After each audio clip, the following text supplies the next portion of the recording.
But with the Olmecs, it literally begins with these giant heads and these huge altars and these other large monuments. There's so many monuments there that I don't think most people have ever even seen or heard of before.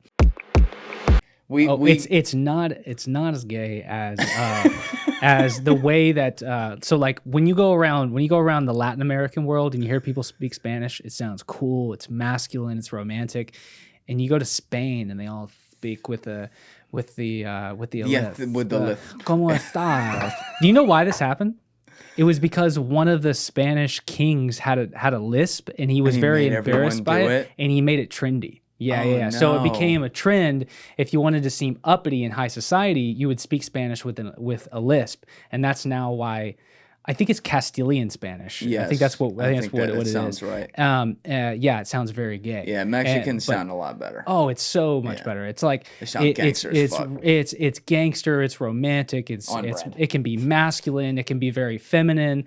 But like Spanish is just like that king really did them all dirty. You know. Barcelona. Yeah.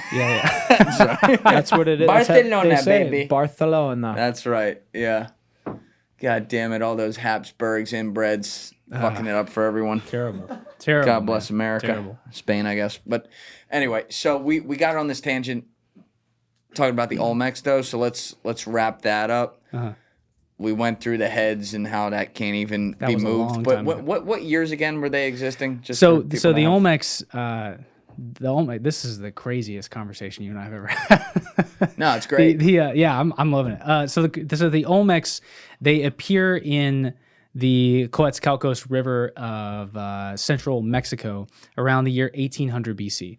And they start with San Lorenzo Tenochtitlan. They're erecting these huge heads like from the very beginning of time. And there's no developmental period. They just... In the way that people often say that the Egyptians are just building the pyramids at the beginning of time, it's even more so true with the Olmecs. With the pyramids, there's a short developmental period. It's on like a 10 times scale. It goes like right. They very quickly go from building large temples and mastaba tombs to boom pyramids. But with the Olmecs, it literally begins with these giant heads and these huge altars and these other large monuments. There's so many monuments there that I don't think most people have ever even seen or heard of before. So for an unknown reason, San Lorenzo Tenochtitlan collapses or becomes abandoned or the population gets smaller. It may actually be a result of... what's it called? Like when you're so successful that it hurts you. I forget what the phrase for that is, but that Olmec society is just exploding, and they don't have enough land at San Lorenzo Tenochtitlan to sustain these people. So they leave, and the hub of Olmec society essentially moves to this place called Venta. Venta is essentially just a duplicate of San Lorenzo. Now, what year are we in when they do that? Now we're at about 1,000 to 500. So, I say a duplicate. Obviously, there must have been so many nuances and discrepancies between these eras. But now we're at Venta, and we have more heads, but we also have more unique and different monuments at Venta. This is actually where we get when I was talking to you about the lost city of the snake god, that book I want to write. This is actually where the first depiction of the feathered serpent Quetzalcoatl comes from the Olmec world, actually. Most people don't realize that. But it's undoubtedly. And if you were to look this up, you could look up Monument. Is it Monument 19 or maybe it's Monument 13? Yeah. But Monument 13 might be the Traveler, but I think Monument 19 is the feathered serpent. So think about this. When I'm going to show you this, dude, this is the beginning of ancient Mexico, and they're able to carve artwork into this basalt is as hard as granite, by the way.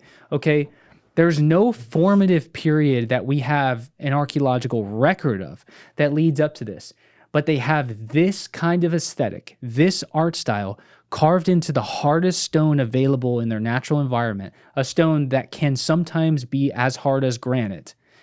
And the artwork looks like this at the beginning of time. At the beginning of time. This is so ancient that when the Aztecs migrated down into Mexico and invaded Mexico 3,000 years later, they perhaps did not even know who the Olmecs were or even knew that the Olmecs ever existed at all. This is how ancient this is. This is happening from the very, very beginning of time. So then you have La Venta, and then eventually Olmec civilization begins slowly collapsing as it's kind of like Egypt. Egypt arises, they have this, it's like this first primordial sea of darkness, like Neolithic prehistoric people, and then this spark of consciousness, right? It's like that's Egypt, and Egypt rises up, and as Egypt rises, it pulls everyone up else around them, right? Like that influence of civilization influences everyone else, and everyone else rises. And over the course of several thousand years, these people become as powerful as Egypt, and Egypt's level kind of in the hierarchy kind of falls down. The same thing happens with the Olmecs. The Maya start rising alongside the Olmecs, and the Olmecs are trading with the Maya back and forth. And so as everyone starts to rise around the Olmecs essentially fall, collapse. Everything that made the Olmecs unique, rich, and successful, like their ability to fish and their ability to farm and sell maize crops, everyone else learned how to do this as well. And so their importance, they get outflanked. Essentially, yeah, their importance diminishes, and then they just dissolve into the rest of the Mesoamerican world. And then you have the Maya rising, the Zapotecs rising. Then you have Veracruz culture, which is the same bloodline as the Olmec people, but they're never as influential. And then over in the Mexican Valley, you have like the bubbling of Teotihuacan, of what will eventually be this great empire that tries to influence the Maya world, and then the Olmecs just disappear. And that's probably 500 to 200 BC, and we never see the Olmecs again. Yeah. Whoa, way back. Oh, way back. So how long total you think they existed? Earliest evidence is probably 2000 BC. Whoa, so this is a borderline 2,000-year-old civilization, and yet they've been gone for over 2,000 years. Yes, yeah. So they existed for about, they definitely exist long before we have an archaeological record of them, right? Like that's kind of accepted everywhere, that every civilization that we know of probably existed long before we have a record of them, right? But at least by about 2000 BC is a safe bet. And then by 1800 BC, they're really starting to get going. By 1500 BC, full-blown civilization. By 1000, even twice as big. And then by 500, they're diminished. And by 0, they're gone. They've just disappeared and kind of been absorbed and dissolved into everything else around them. And then it's like as soon as they fall, the Maya rise. And this is why a lot of people think that the Maya are the direct descendants of the Olmecs, but they're not. And what's funny? How do we know that? We have DNA proof of that? No, I don't know if DNA proof or not. But you don't need DNA proof.